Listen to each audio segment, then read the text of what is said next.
Querida familia, para introducir el mensaje de esta mañana, les voy a hacer una pregunta. ¿Conoce usted el experimento de Stanford, el experimento del bombón de Stanford? Posiblemente el nombre no le sea muy conocido. Déjeme le explico.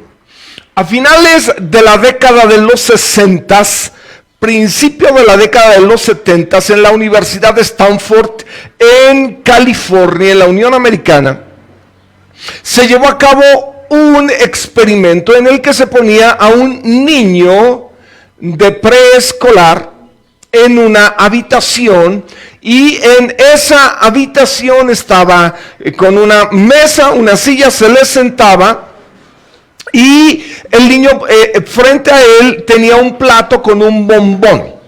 Entonces el instructor le decía: mira, aquí hay este bombón. Si tú no te lo comes, ahora que regrese, te vas a poder comer el bombón y otro más. Entonces el niño pasaba unos minutos frente al bombón con la crisis de qué hacer. Y bueno, algunos niños cayeron en la tentación y se comieron el bombón. Pero otros esperaron, y cuando esperaron y regresó la persona que estaba llevando a cabo el experimento, le dio otro bombón adicional al que ya tenía, y pudo disfrutar el niño de ambos bombones. El experimento enfoca el provecho que tiene la paciencia. Los niños que pudieron resistir la tentación de comer el bombón pudieron demostrar mayores habilidades sociales, mayor tolerancia a la frustración, una comunicación más asertiva y mayor seguridad en sí mismos. Después de 10 años se checó a estos niños siendo ya adolescentes, jóvenes algunos de ellos, y lo que vieron es que tenían una mayor capacidad para ser competentes, personas que eran más destacados en general. Mire, cuando hablamos de la paciencia, no hablamos de algo que esté restringido a los niños. Por supuesto que no. Es una necesidad para cada ser humano. La paciencia es una virtud indispensable en nuestras relaciones, pero déjeme le comparto la carga que hay en mi corazón. De una manera especial, la sensación que tengo es que la paciencia es la virtud clave en este tiempo de pandemia. Hay muchas otras virtudes que son significativas, que son relevantes, pero cuando hablamos de la paciencia, estamos hablando de la virtud por excelencia que nos va a ayudar a transitar en este tiempo complicado que la humanidad en general está experimentando.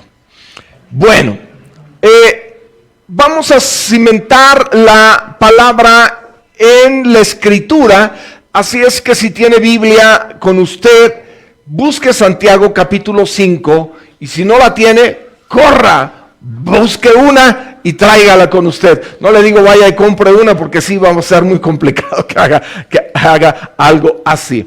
Pero por favor, Santiago capítulo 5.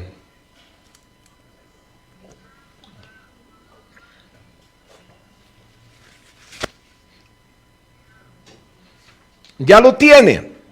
Santiago capítulo 5. Los versículos 7 al 11 dicen así: por tanto, hermanos, tengan paciencia hasta la venida del Señor. Miren cómo el labrador espera el precioso fruto de la tierra, aguardando con paciencia hasta que reciba la lluvia temprana y la tardía. Tengan también ustedes paciencia afirmando sus corazones porque la venida del Señor se acerca. Hermanos, no se quejen unos contra otros para que no sean condenados. He aquí el juez está delante de la puerta. Hermanos míos, tomen como ejemplo de aflicción y de paciencia a los profetas que hablaron en nombre del Señor. Y aquí tenemos por bienaventurados a los que sufren. Han oído de la paciencia de Job y han visto el fin del Señor, que el Señor es muy misericordioso y compasivo. Es evidente que para finalizar esta carta, el hermano en la carne de nuestro Señor, por parte de mamá, Santiago, Jacobo, San Jacob, viene a hablar de algo que es de enorme relevancia y es la paciencia. ¿Qué es la paciencia? Santiago utiliza dos palabras en griego. Una es macrotumia, y macrotumia significa largura y consistencia de ánimo, que puede traducirse también como longanimidad. Y la otra palabra es upomone, y upomone significa aguante, resistencia y persistencia. Si usted junta los significados de paciencia en el idioma que fue escrito al Nuevo Testamento, vamos a hallar que cuando la Biblia habla de paciencia, habla de la capacidad de esperar, habla de la capacidad de aguantar y habla de la capacidad de persistir. Yo le digo con mi corazón que la palabra hierve dentro de mi alma, porque creo en verdad que el Señor está hablando a su pueblo sobre la necesidad de desarrollar paciencia. Y hay precisamente tres ejemplos en la porción que acabamos de leer relacionados con la paciencia y con cada uno de los significados que ésta tiene a la luz de la carta de Santiago. ¿Cuáles son? En primer lugar, el labrador. El labrador es un ejemplo de la espera. Fíjese lo que el versículo 7 dice. Por tanto, hermanos, tengan paciencia hasta la venida del Señor. Miren cómo el labrador espera el precioso fruto de la tierra, aguardando con paciencia hasta que reciba la lluvia temprana y la tardía. ¿Qué es un labrador? Un labrador es un agricultor de la tierra. Cuando el agricultor siembra la semilla, ¿qué es lo que hace? Espera. ¿Y qué espera? Espera dos cosas de acuerdo a lo que estamos leyendo en la palabra. Número uno, espera la lluvia. Dice el versículo, la lluvia temprana y la tardía. La lluvia temprana en Israel está en octubre, en el otoño, y la tardía está en abril, en primavera. Así que espera la lluvia, la temprana y la tardía. Pero en segundo lugar, él está esperando el fruto. Porque si sembró, está esperando que lo que sembró venga a retoñar en un fruto. Y aquí yo veo tres principios que son muy importantes relacionados con la paciencia en el área de la espera. Dios va a hablarle a usted y me va a hablar a mí. Por favor, disponga su corazón. El primer principio es el siguiente. Si vas a cosechar, necesitas haber sembrado previamente. Quiero que usted imagine esta escena. Usted se acerca a un hombre que está parado en un terreno. El hombre está quieto, de pie. Se acerca y usted le pregunta, ¿qué haces? Y él le responde, bueno, estoy esperando que nazca fruto. Y cuando usted escucha eso, sonríe y dice, ¡ah, qué interesante! Y entonces usted le pregunta, bueno, ¿cuál fue la semilla que sembraste? Y él le dice, no he sembrado ninguna semilla. ¿Verdad que es ridículo?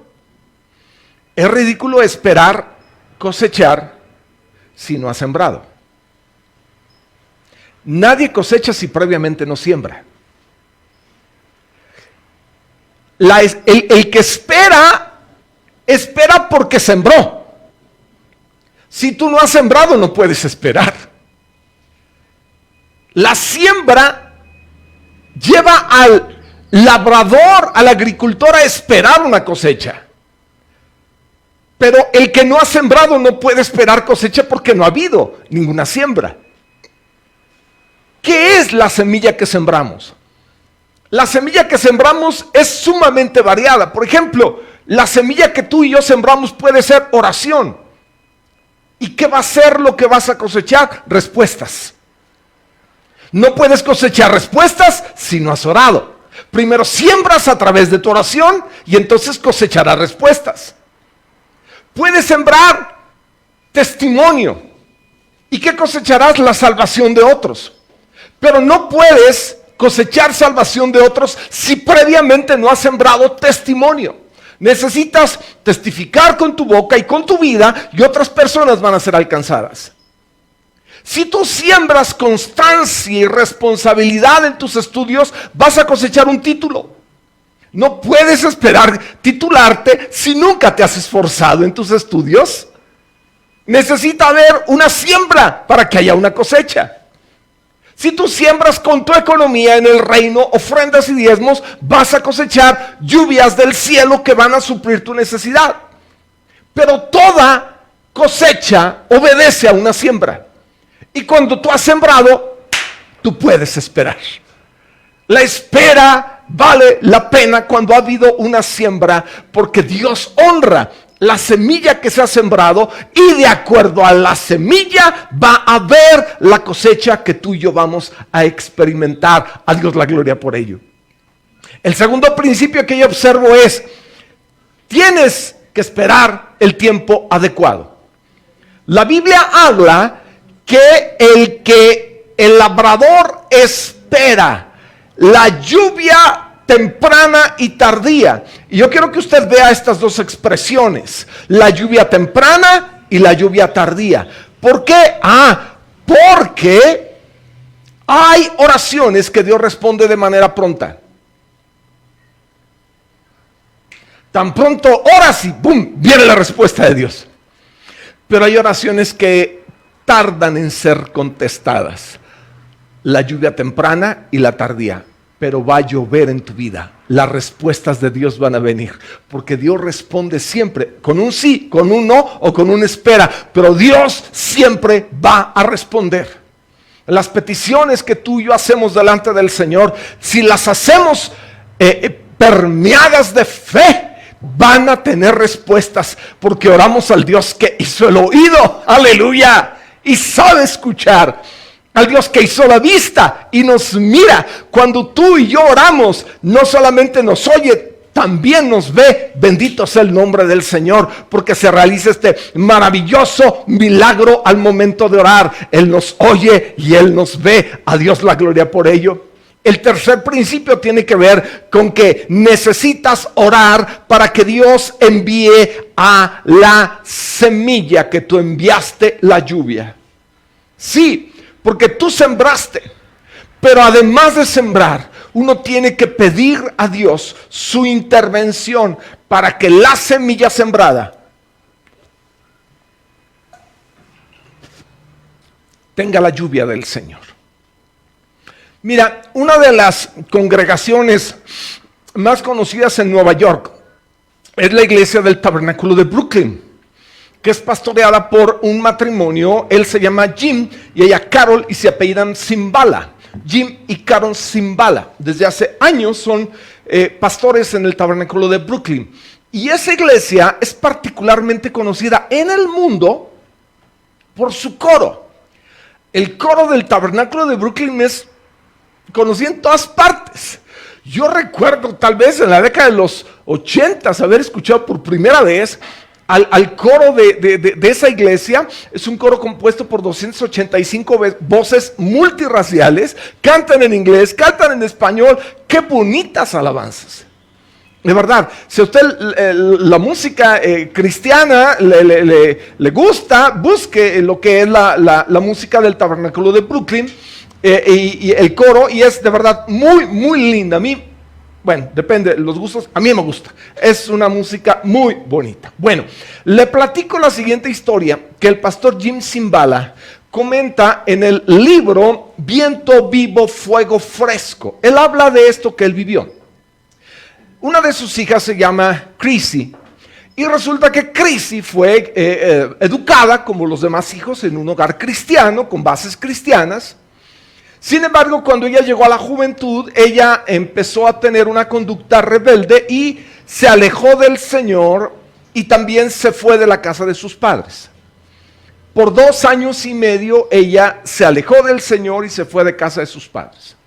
Los papás buscaron de todas las maneras atraer a Chrissy, pero todos los esfuerzos que los padres hicieron no tuvieron efecto. La muchacha permanecía dura, permanecía con una actitud de rechazo hacia el evangelio y con una actitud un tanto hostil también hacia sus padres.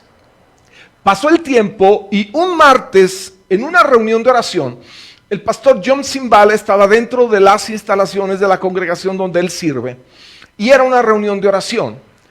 Y al estar en la reunión, de pronto una persona se paró en la reunión, interrumpió la reunión y dijo: necesito que oren por la hija del pastor Cymbala. Quiero que nos unamos en oración. Él comenta que se sintió incómodo cuando enfocaron la reunión de oración en una petición relacionada con él y con su familia, porque había otras necesidades diversas por las cuales orar, pero todos se enfocaron en Chrissy, la hija del pastor Cymbala. Oraron con fervor, rogaron. Esto fue el martes. 32 horas después, el jueves en la mañana, el pastor está rasurándose en su casa, y en la parte de abajo, la esposa Carol grita al esposo y le dice que baje. Y él, un tanto molesto: me estoy rasurando. ¡Baja! Y ya sabe que a veces hay órdenes que uno tiene que acatar. Y ahí va el esposo respondiendo a la solicitud del esposo. ¿Qué pasó? Y entonces dice: aquí está nuestra hija. Y Chrissy estaba en el piso, arrodillada, meciéndose y llorando. Quedó el pastor impresionado por ver a su hija en esa condición.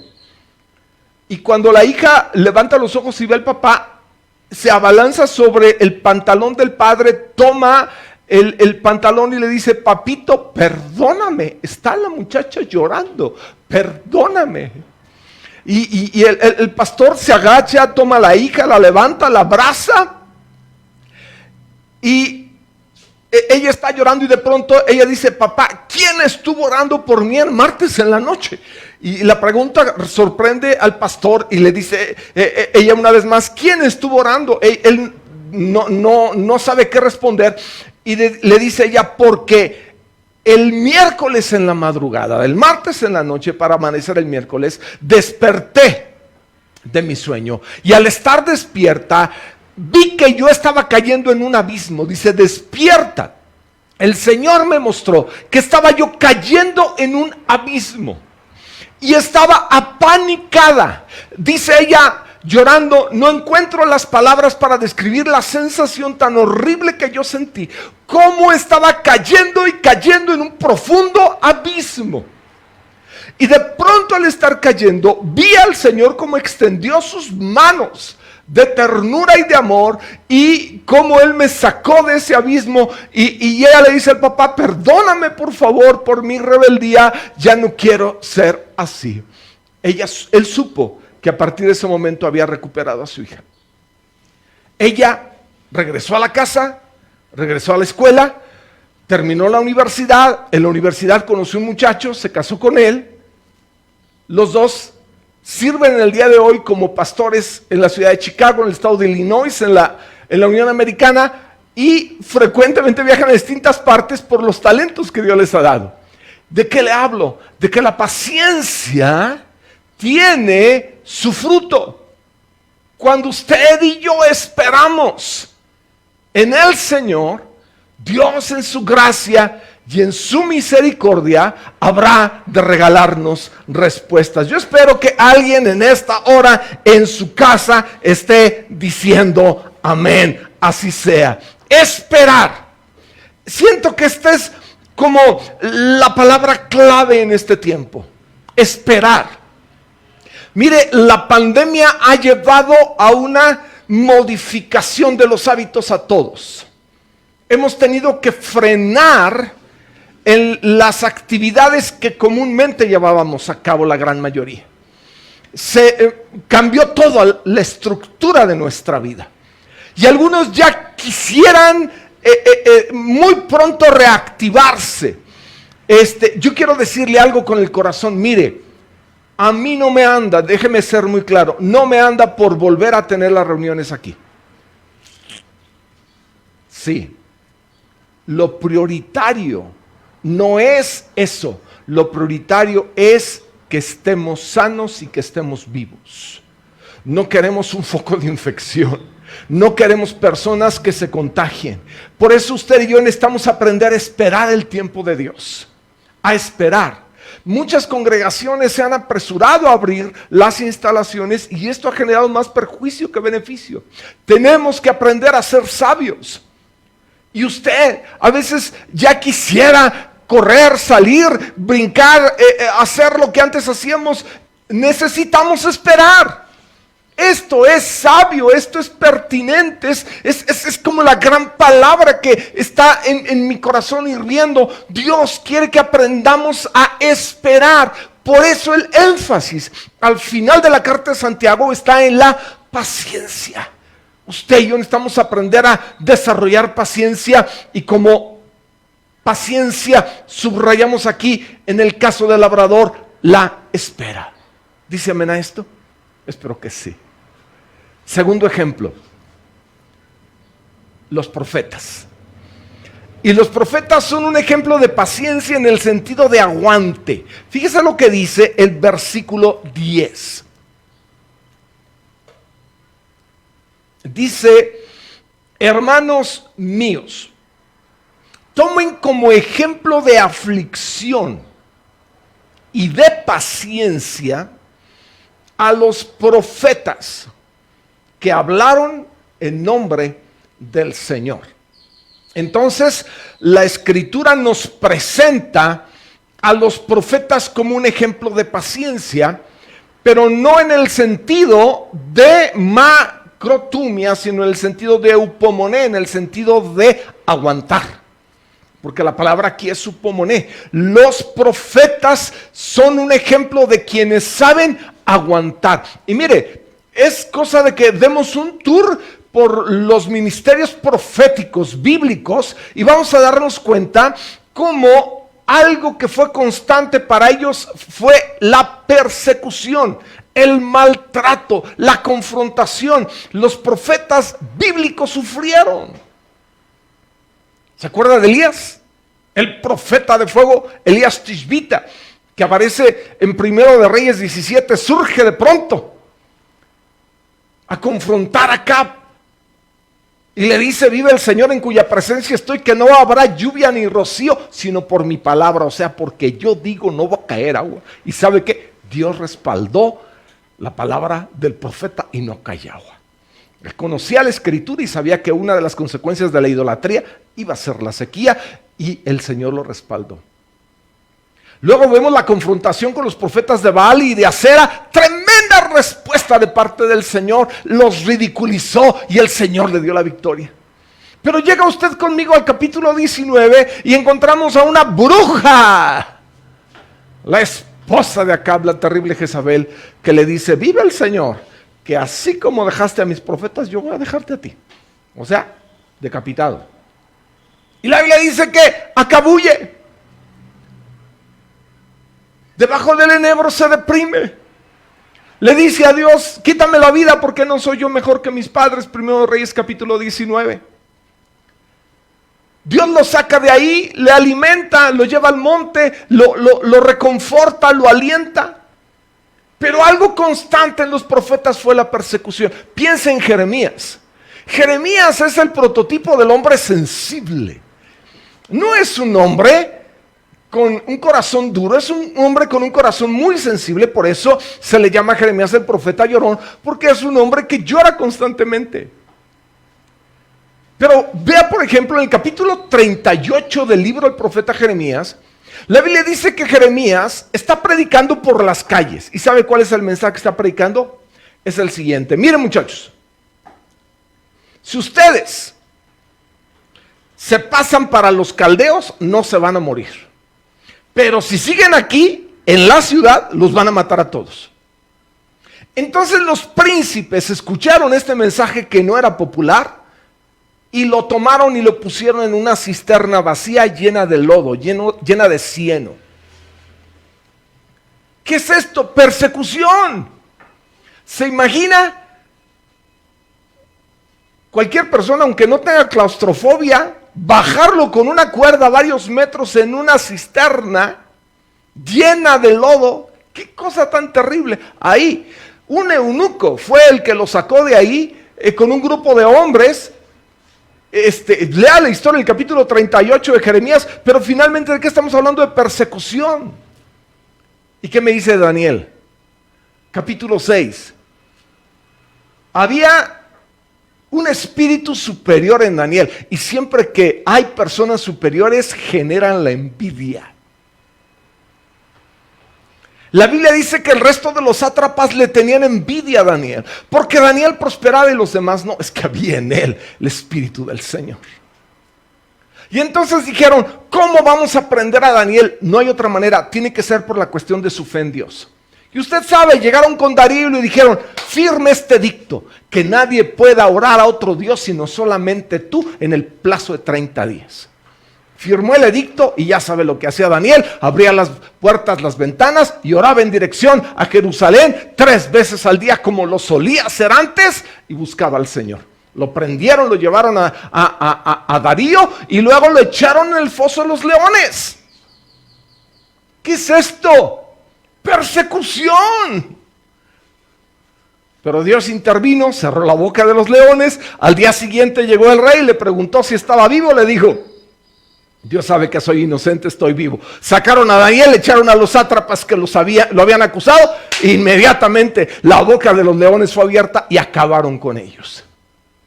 ¿De qué estamos hablando? De que en medio de la crisis tú y yo necesitamos aguantar. Ay, yo espero que alguien esté escuchando. No es lo mismo tu vida y mi vida en febrero que en mayo. La economía ha cambiado. Hay personas que están viviendo con lo elemental y Dios conoce tus necesidades. Hay personas que su trabajo menguó drásticamente y por supuesto el ingreso también, pero Dios lo sabe. Hay personas que se han visto afectadas en su salud porque es algo que viene con este tiempo. Sin embargo, tú y yo necesitamos mantener el aguante, porque hay quienes no aguantan nada. Tan pronto viene una situación terrible, inmediatamente se olvidan de Dios, abandonan la fe y buscan por cualquier otro lugar. No dejes a tu Dios. La Biblia dice que la paciencia debe ser algo que permanezca en nosotros, y aquí estamos hablando de la paciencia como aguante, como soporte, y el ejemplo de ello es clave. Aquí está presentado. ¿Quiénes? Los profetas. En una ocasión, un hombre que estaba muy abrumado, muy preocupado por todas las cosas que estaban pasando, viajaba en un tren y pensó, cuando baje me voy a suicidar, ya no puedo con mi vida. Entonces, junto con él viajaba un hombre cristiano, un hombre que conocía al Señor, y el futuro suicida habló con el cristiano y le compartió su carga, su necesidad, y le dijo que pues ya no podía más.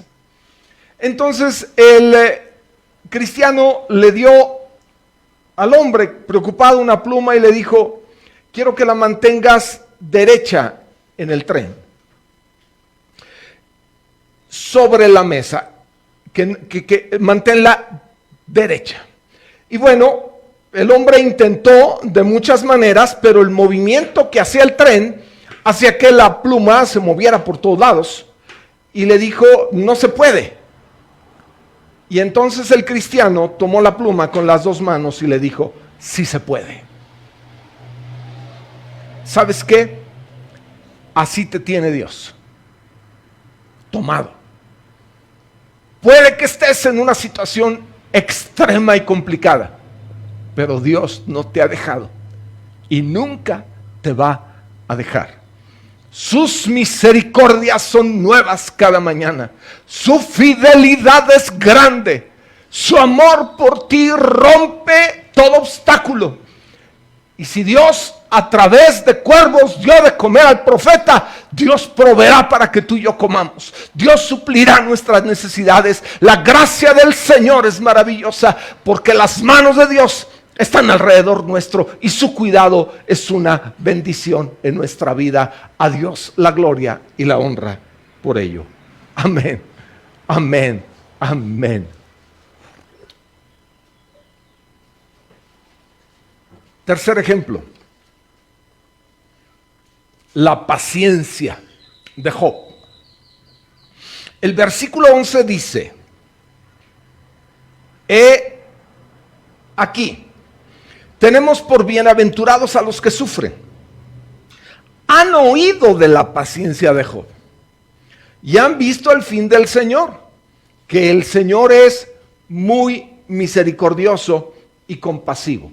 Aquí nuevamente la palabra paciencia es supomoné y significa literalmente perseverancia. De hecho, hay algunas palabras que en lugar de traducir paciencia traducen: han oído de la perseverancia de Job.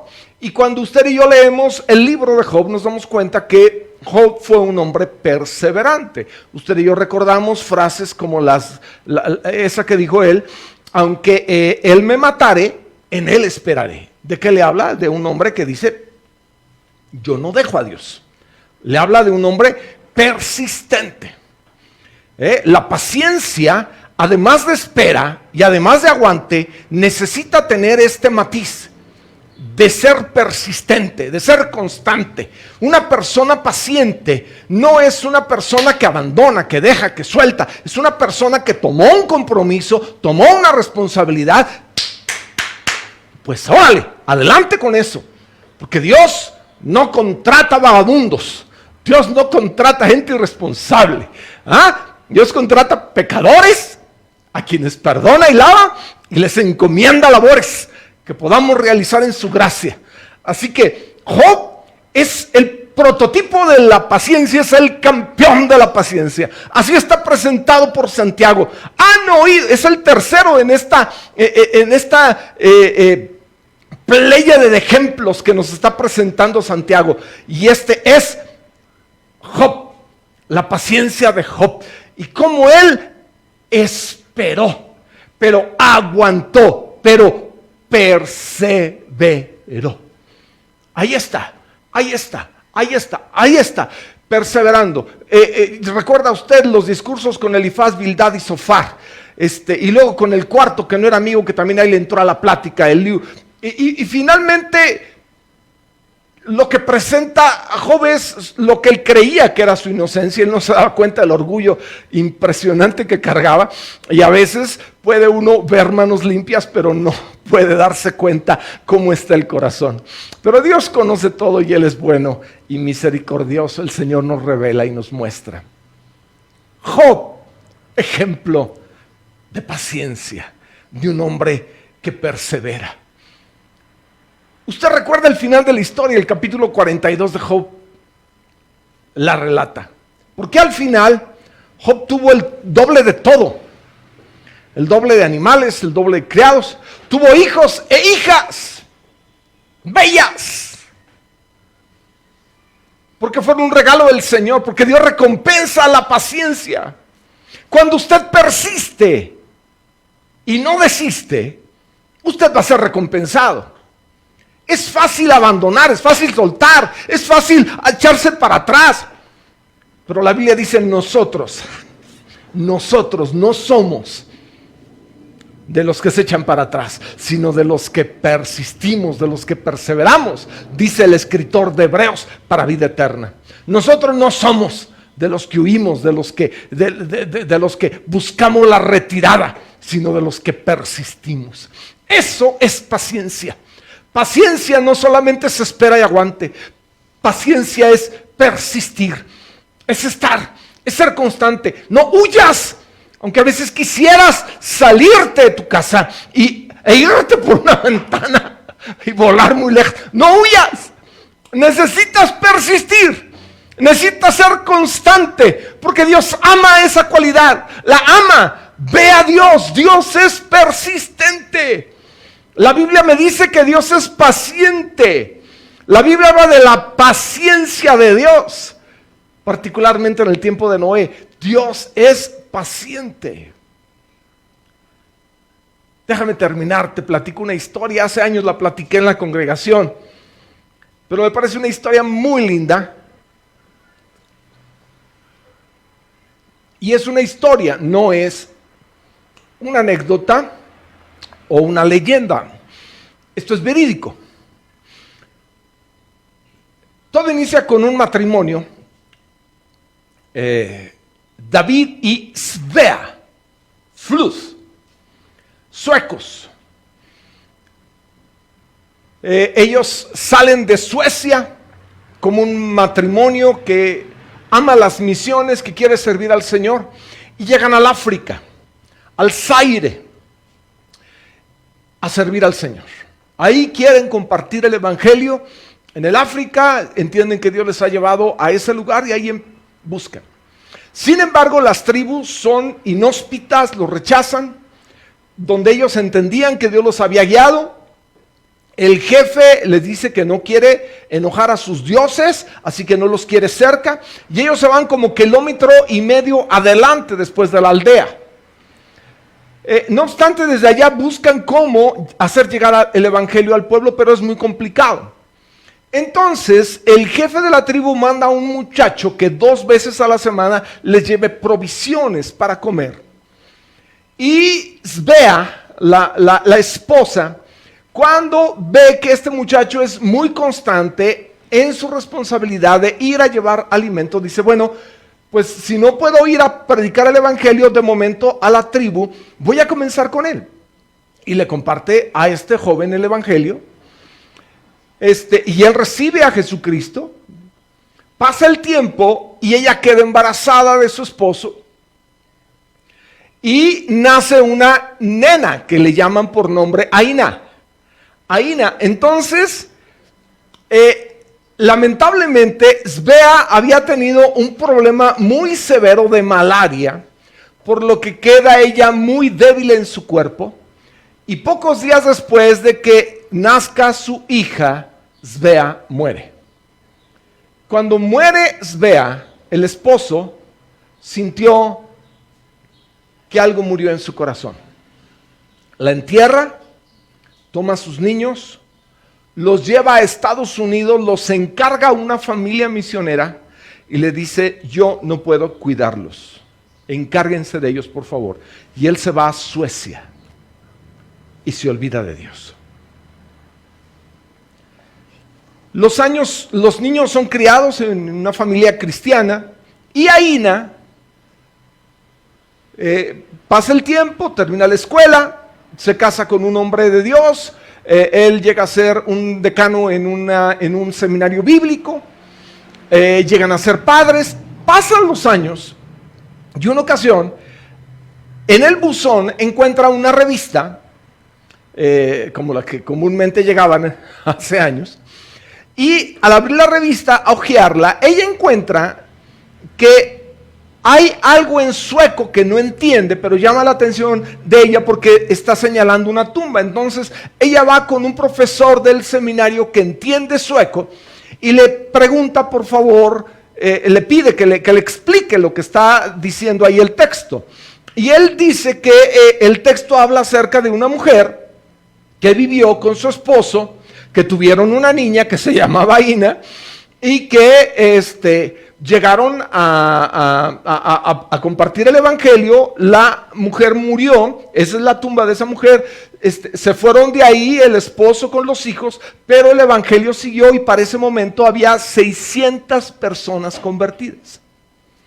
Ella no conocía su ascendencia, ella creció pensando que era hija de los misioneros a quien su padre se los había entregado. Entonces le pregunta a sus padres qué significa esto a los padres adoptivos y ellos le dicen la verdad y le hacen saber que ella es hija de un matrimonio sueco y que su mamá falleció en África y su papá la encargó con ellos y luego se fue a Suecia. Y ella queda impresionada por esto. Cuando cumplen 25 años de matrimonio, el Instituto Bíblico les da un viaje y ella dice, quiero ir a Suecia a conocer a mi papá. Llegan a Suecia y ella tiene contacto con sus medios hermanos. El papá se volvió a casar, tiene 4 hijos, así es que conoce a sus hermanos, platica con ellos y pasan un tiempo muy lindo y ella le dice, yo quiero ir a ver a mi papá. Y ellos le dicen, la verdad es que es un hombre muy complicado. Él no quiere nada, por favor, si vas no le hables de Dios porque él rechaza todo lo que es de Dios, pero pues si quieres ir allá tú. Ella insiste, lo va a buscar, él está habitando en un cuarto de un departamento, él tuvo un derrame cerebral, un infarto cerebral, además tiene diabetes, el hombre está muy enfermo. Está en una cama y en un rincón. Ella llega, la habitación está tapizada de botellas, es un hombre alcohólico.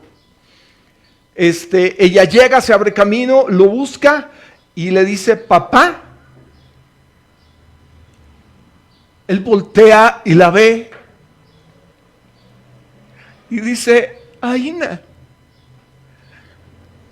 han pasado 50 años.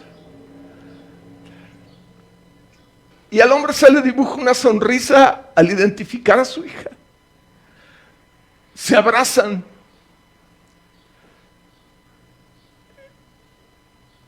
Y él llora. Y él le dice, papá, no te sientas mal. Dios ha sido muy bueno con nosotros. Y cuando ella dice Dios, inmediatamente la suelta. Y dice, yo no quiero nada que ver con Dios. Dios destruyó mi familia.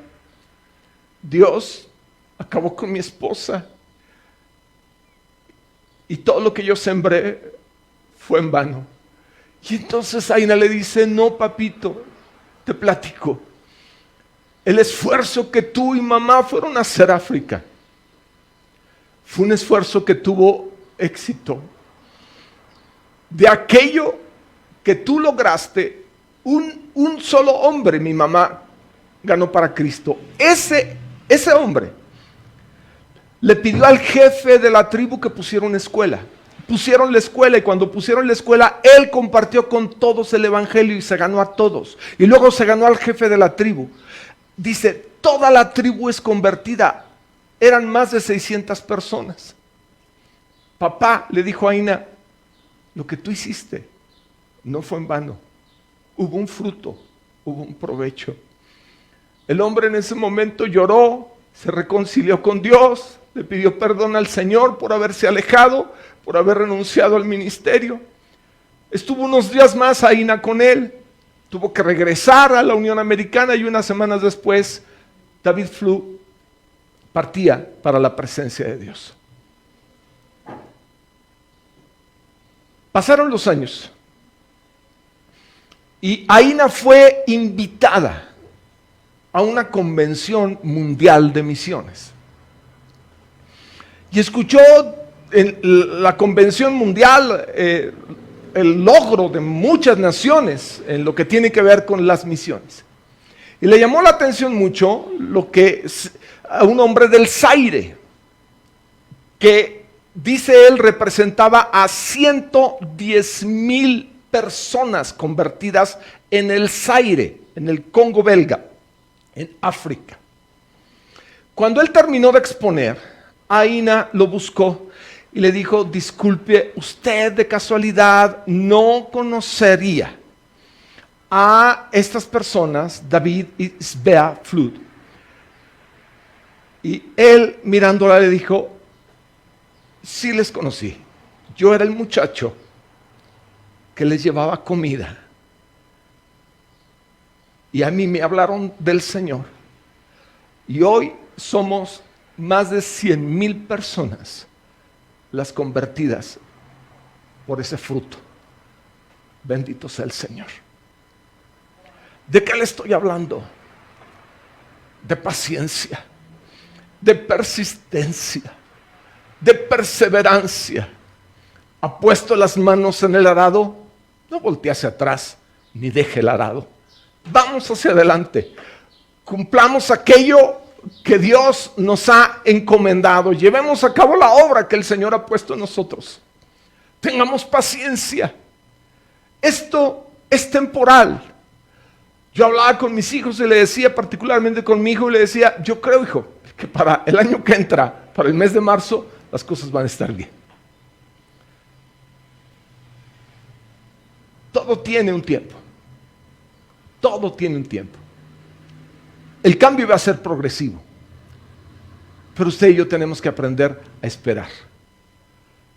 Quiero que usted recuerde las palabras que el ángel le dijo a Lot.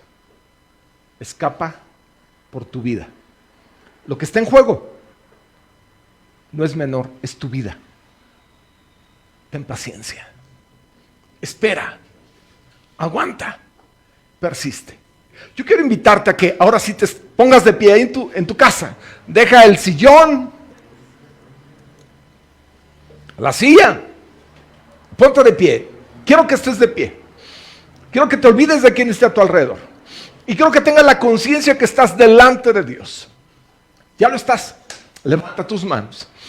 Y dile al Señor, ayúdame a tener la paciencia que necesito en este tiempo. Tú sabes, algunos somos muy desesperados, muy ansiosos, muy estresados. Sincerémonos con Dios y digamos, Señor, necesito tu respaldo, necesito tu ayuda. Dame tu gracia para ser fuerte en medio de este tiempo, para tener paciencia, para esperar, para aguantar, para persistir y para lograr la meta que tú has determinado para mí. Ayúdame a pelear por la familia que me has dado, por la salvación que me has dado, por la vida que me has dado, a llegar a la meta. Levante sus manos, créale al Señor. Vamos, háblale. Dile, Señor, yo quiero persistir. Yo no quiero ser de los que claudican en el camino. La lucha no es fácil, pero tú eres mi guerrero y te tengo de mi lado. No es ficticio.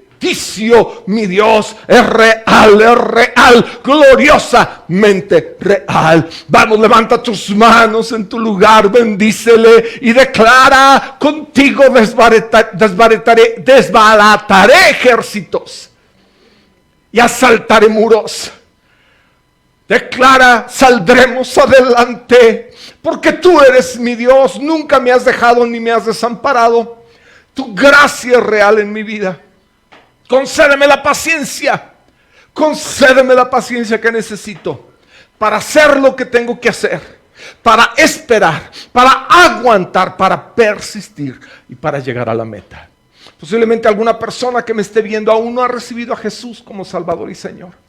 Si ese es tu caso, allí en tu lugar, repite esta oración: Padre, vengo ante ti y me rindo. Dile, dejo de pelear. Tú ganas. Perdóname de todos mis pecados. Límpiame de todo mal. Te abro mi corazón y te recibo como mi Salvador y mi Señor. Te creo, porque con mi boca confieso que tú eres mi Señor y en mi corazón creo que tú vives, porque resucitaste y te levantaste de los muertos. Señor, te doy la gloria y te doy el honor a ti, en el nombre de Cristo Jesús.